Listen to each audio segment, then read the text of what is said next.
Hi everyone, this is KnifeFighter22 here. I hope you guys are all well.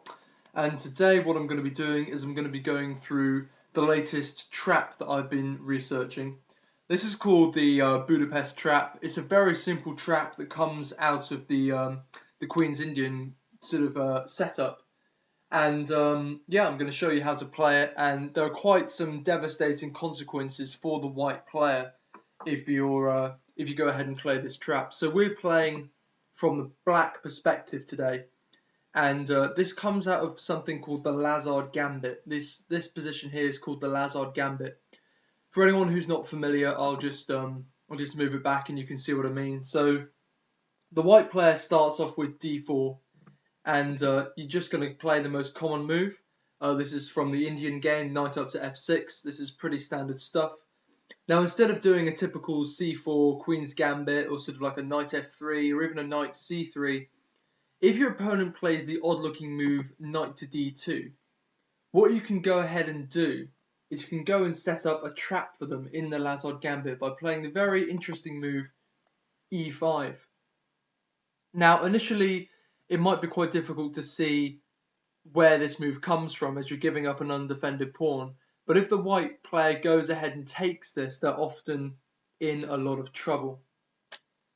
Okay, so if the white player actually goes ahead and takes this pawn on e5, they have effectively fallen for the variation of the trap. So what you're going to go ahead and do is you're going to go ahead and play your knight up to g4. Initially another odd-looking move, but I'm going to go ahead and show you where it leads in just a second. Now, here comes the real trap.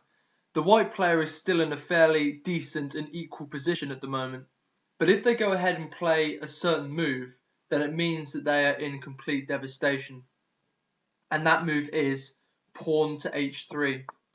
It's a very obvious move as well. A lot of people, particularly under sort of 1500 rating, will fall for this trap a lot. They just think, oh, the knight's coming out to g4, we're going to go ahead and attack this knight. Obviously the knight can't go back to f6. So he's going to have to put it back on h6. But what they've done is they've fallen for a complete trap. Because what you can do now is move your knight across to e3. And the first thing you'll notice is that the white queen is trapped. So if the white player doesn't go ahead and take this queen, the queen is trapped and it's going to be lost. So what the white player might do, worst case scenario actually, is take the knight, at which point you can come swooping in, queen to h4 check. The only move is g3, and queen takes g3 is checkmate. Alternatively, well, the only move they can really do to stop the mate in this kind of position is to go ahead and play a move like knight across to f3, knight from d to f3, at which point you can take the queen, the king can take the queen, and you're good, like 6 points up in material to go ahead and have a nice, comfortable game. Okay, so you might be asking what exactly happens in this position if your opponent doesn't go ahead and take the pawn on h3. Well, I had a look in the database for this kind of position, and there were a few things that came up. The most common move definitely was to play knight to f3. Obviously, this pawn is undefended, so just giving it some support. You can go ahead and put some more pressure on with knight c6.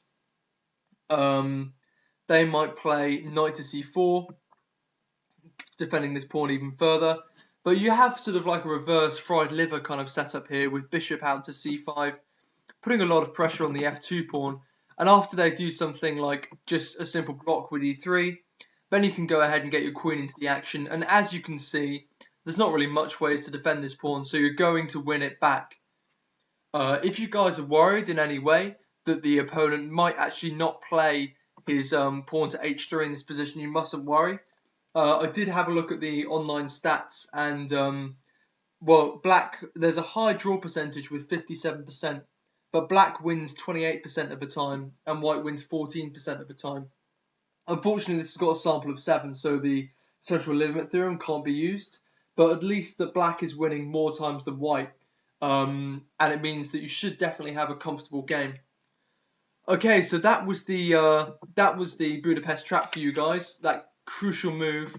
Let's just go back to it. That crucial move, pawn to h3, just devastates the trap. Go ahead and leave a comment if you manage to trap anybody with this, and let me know which videos you'd like in the future. Thanks very much for watching, everybody. I've been Nightfighter22. I wish you good luck with your chess, and I'll see you next time. Cool. Goodbye, everyone.